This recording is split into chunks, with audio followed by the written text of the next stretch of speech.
Assalamualaikum warahmatullahi wabarakatuh. Selamat pagi. Selamat kita berjumpa sekali lagi dalam mata pelajaran Bahasa Melayu Penulisan. Jika pada minggu-minggu yang lalu, cikgu telah pun mengajar murid-murid berkaitan dengan cara-cara menulis ulasan dan juga menulis karangan. Pada pagi ini, cikgu akan mengajar murid pula bagaimana cara untuk menulis membina ayat, ya, untuk penulisan bahagian A. Baiklah, untuk kita membina ayat ada beberapa perkara yang perlu murid-murid ingat, ya. Okey.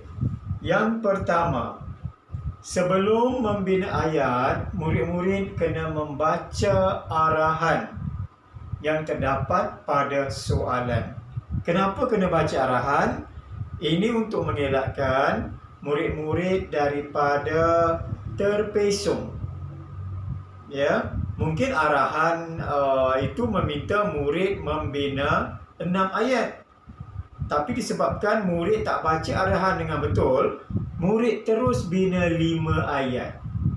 Mungkin juga arahan itu meminta murid membina 4 ayat. Tetapi disebabkan murid tidak baca arahan, murid bina 6 ayat. Jadi telah berlaku kesilapan di situ. Oleh itu, murid-murid wajib baca arahan terlebih dahulu dan murid-murid kenal pasti perkataan penting dalam arahan tersebut. Ya. Okey. Kemudian murid-murid juga perlu membuat jadual sulh sebagai panduan. Apa yang terdapat pada jadual suluh ini? Okey, jadual suluh ini terdiri daripada 3 lajur. Ya, lajur yang pertama, kalau manusia, kita akan tanya diri kita, siapa? Kalau bukan manusia, kita tanya diri kita, apa? Ya, siapa? 2 orang lelaki. Siapa? Aminah dan Salma. Ya, sebab siapa itu untuk manusia. Kalau apa pula? Sebuah basikal. Ya. Okey. Sebab basikal ialah benda. Jadi kita akan bina soalan apa? Apa yang terdapat dalam gambar itu? Sebuah rumah banglo. Ya. Jadi kita boleh bina ayat sama ada nak dimulakan ayat itu dengan manusia ataupun bukan manusia. Bergantung kepada grafik yang diberi kepada murid-murid.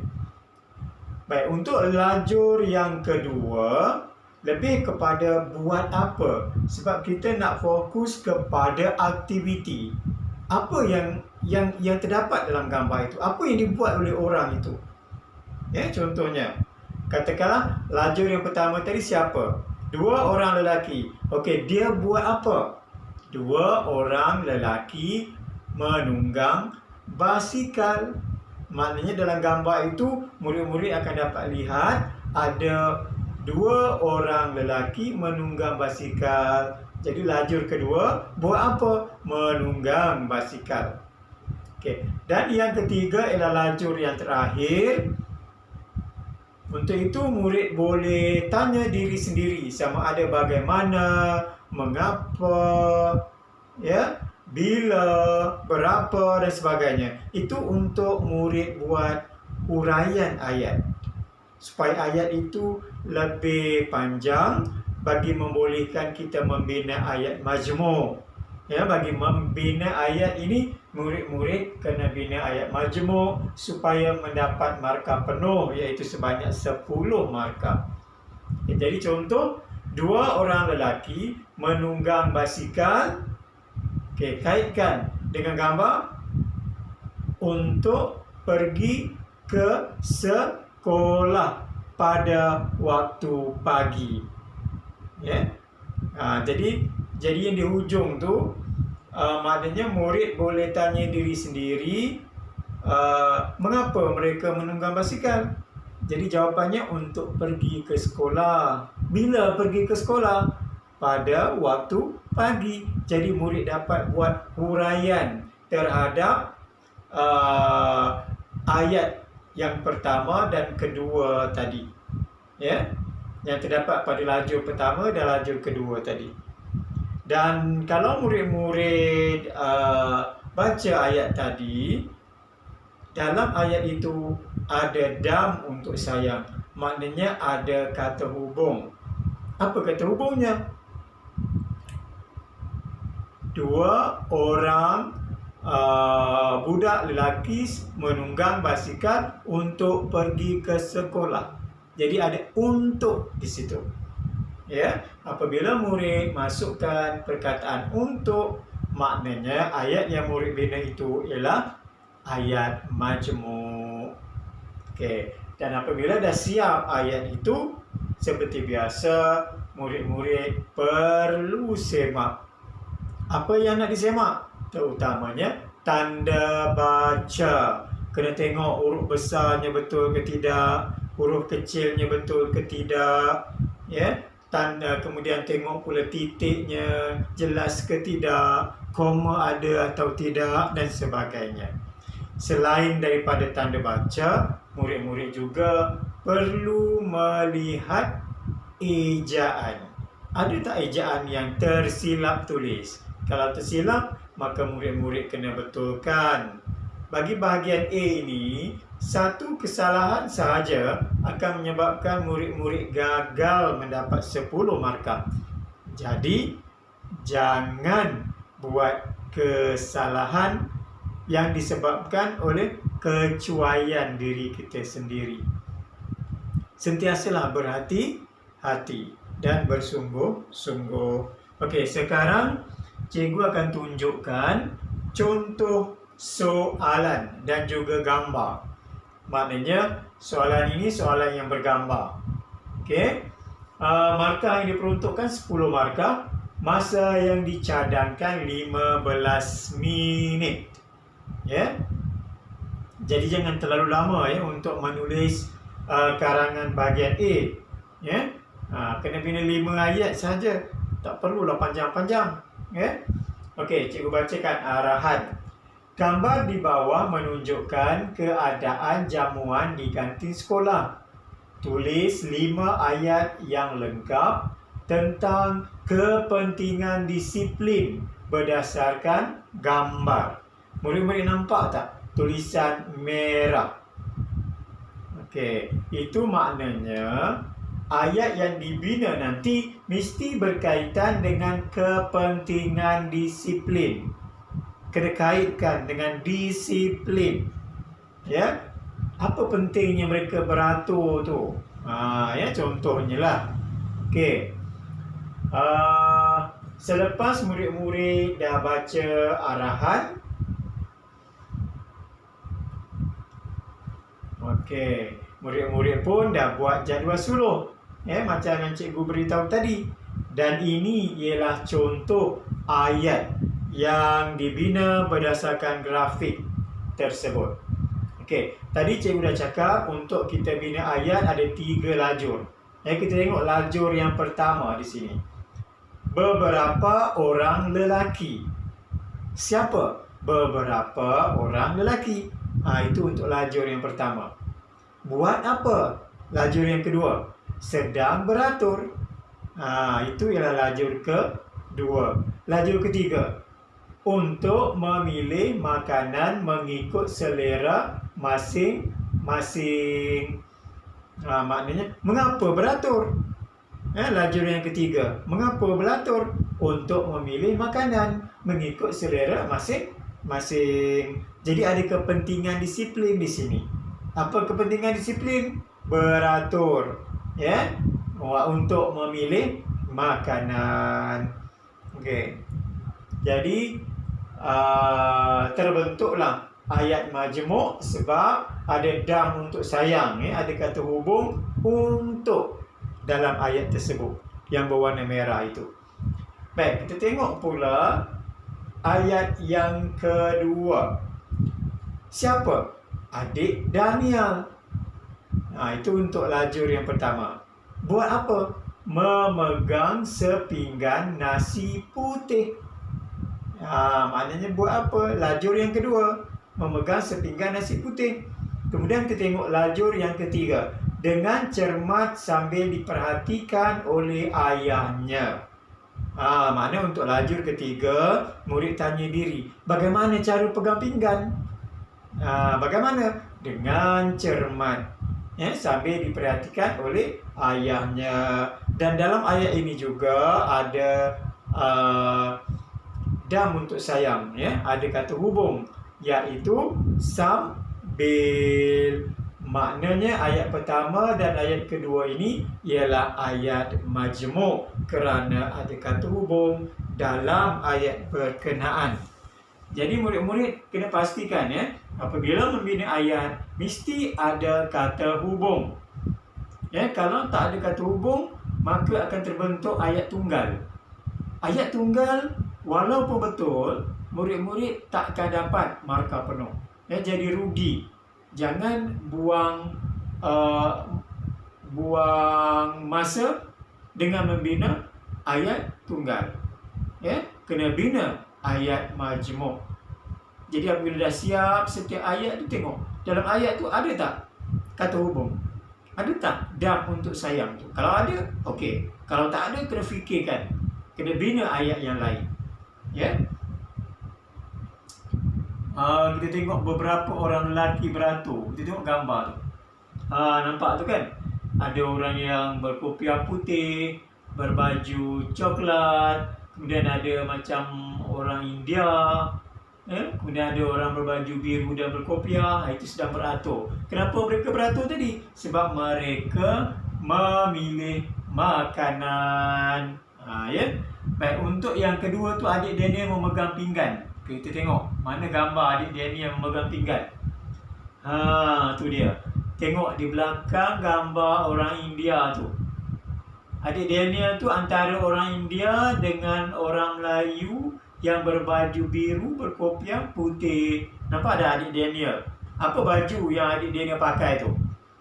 Ya, betul, baju merah.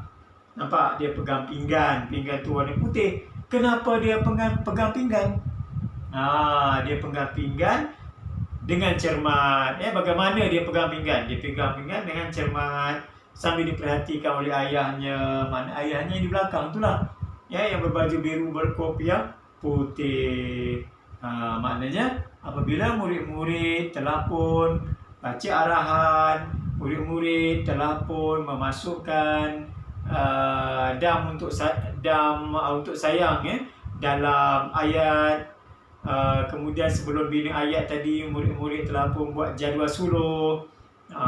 Maka lengkaplah murid-murid punya ayat.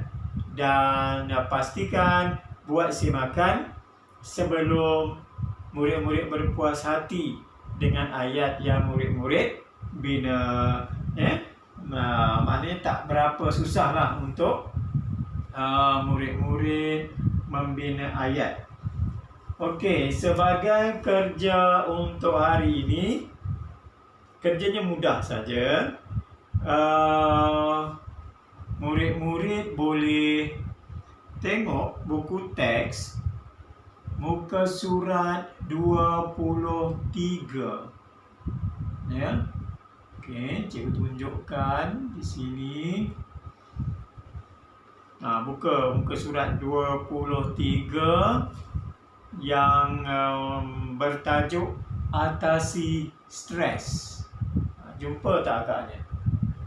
Kita tunggu sekejap ni. Ada tak keluar dalam Telegram ni? Tajuknya tadi ialah atasi stres. Kita tengok ada tak?